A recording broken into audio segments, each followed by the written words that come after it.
Être secouriste à la Croix-Rouge, c'est travailler en équipe, c'est être secouriste sur diverses manifestations, c'est apprendre des gestes spécifiques qui vont venir en aide à des gens, à des victimes en difficulté.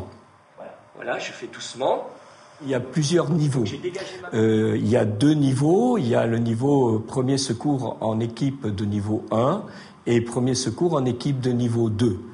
Donc, pour chaque formation, il y a environ 35 heures pour atteindre ces différents niveaux. Donc, en tout, 70 heures. Ensuite, on a encore une autre formation qui est une formation de chef d'inter. Là, ce qui est aussi à elle-même une formation donc de 70 heures autant que je me souvienne.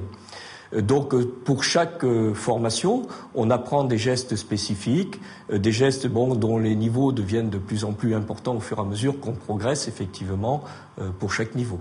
Un secouriste de niveau 1, donc, effectuera des gestes alors qu'un équipier de niveau 2 effectuera d'autres gestes ou des gestes complémentaires qu'il aura appris dans la deuxième partie de la formation.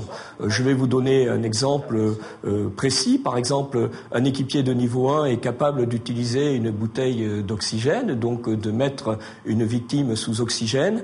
Normalement, il n'est pas formé, par exemple, pour brancarder. Alors qu'un équipier de niveau 2 est formé donc pour soulever une victime, la poser sur un brancard.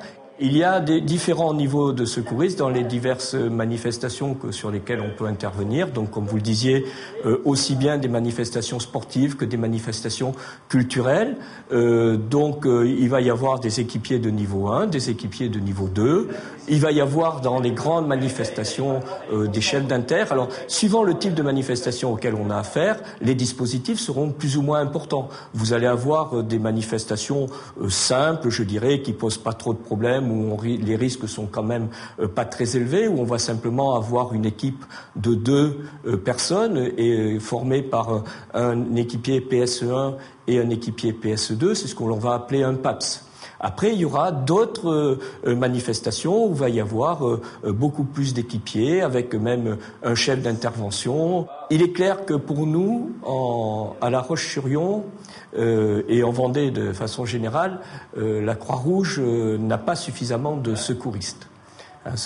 Il en manquera toujours. On a toujours besoin de secouristes parce que plus on sera nombreux, plus d'une part on pourra faire intervenir sur diverses manifestations. Et aussi, moins les secouristes seront sollicités. Parce que être en poste quand même dans des grandes manifestations, ça demande une certaine forme physique, ça demande quand même, ça provoque une certaine fatigue. Donc il est clair qu'il ne faut pas non plus que les secouristes soient lassés par ces interventions. Et de toute façon, quel que soit le nombre de secouristes qu'on peut avoir dans un département, il y aura toujours des événements pour lesquels il n'y aura jamais assez de secouristes. Ça, c'est évident. Mais c'est évident qu'aujourd'hui, à la Croix-Rouge,